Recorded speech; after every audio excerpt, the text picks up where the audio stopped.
saying, let's rely on government, we need resources, we need the government doing stuff. So it's one of those typical situations, and we see the confusion with Ron Paul libertarianism of the government should do nothing until we really need the government to do stuff. Yeah, he's kind of the front of that argument. I mean, yeah, I mean, when the ice storm hit New Jersey, he was down at Disney World, the worst ice storm to hit in decades in New Jersey. But I got to tell you something, he sure needed government help after that happened. You know, you've always got Christie being ordered around like a circus monkey. I mean, we know the story about him secretly going out to Colorado to meet with, you know, the Koch brother benefactors. One thing they like about him is that he stripped virtually all of the environmental protection away from New Jersey. I mean, he's decimated to the point where it looks like damn Bhopal or Chernobyl. Imagine what it's going to look like in 4 more years.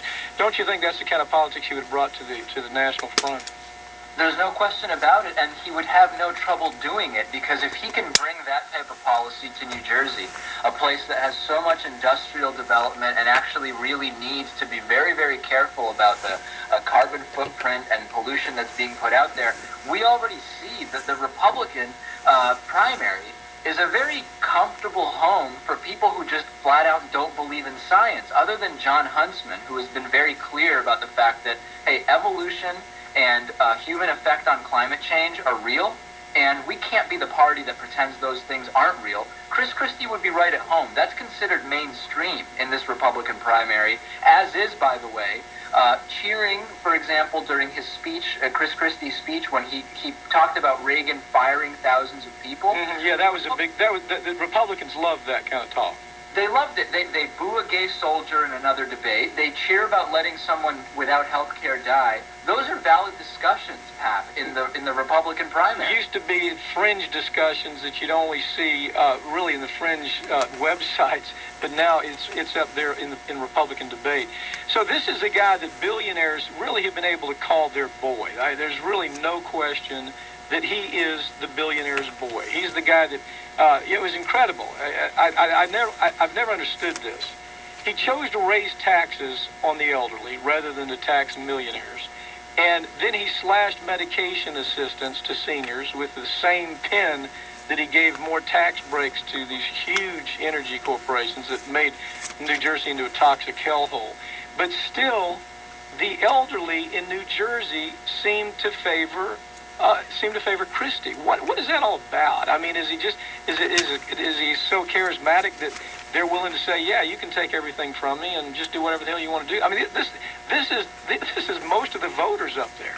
Yeah, there's absolutely nothing new about Republican voters supporting candidates that are actively acting against their personal interests. And we saw this with the rise of the Tea Party. We saw this around the tax debate with, of course, Joe the plumber, the guy who actually wasn't a plumber and actually didn't have a business that was making over $250,000 a year. People very actively, because of the homogenous corporate media parroting of talking points, often coming right out of the Republican Party, people start believing them and they vote against their own best interests. It's incredible. Yeah. Well, one thing that the reason they were struggling to get Christie in the race is because, you know, first of all, good thing. I mean, he's got this IQ way above room temperature, and that's unlike most of the GOP candidates in that pack. I mean, they know, the billionaire benefactors know that he doesn't have to overcome the Mormon roadblock in the South, where the typical Southern Baptist, honestly, just no question, they believe Mormonism is some kind of religious oddball cult. So right now, Republicans with a brain know the obvious, and that is they need a candidate, right? That's exactly right. And it looked for a while when Rick Perry got in like it was going to be Rick Perry. Then between his word jumble on Mitt Romney, the failed zinger the other day, and just saying downright bizarre stuff about the HPV vaccine, not to mention actually on some issues, like for example on environmental stuff, Rick Perry might actually be too far to the middle for some Republicans, incredibly, in some aspects. Not everybody agrees on that. I think it's clear the Republicans are in trouble. Michelle Bachmann has no chance. Rick Santorum has no chance.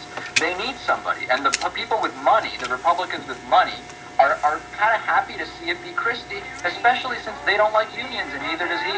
We're going to take a quick break. We'll be right back with more from David Pakman. And remember, if you want to help support progressive media, we encourage you to subscribe to our weekly podcast, or you can sponsor an hour of our show. You can sign up for both online at ringoffireradio.com. I'm Mike Papantonio. We'll be right back with more Ring of Fire.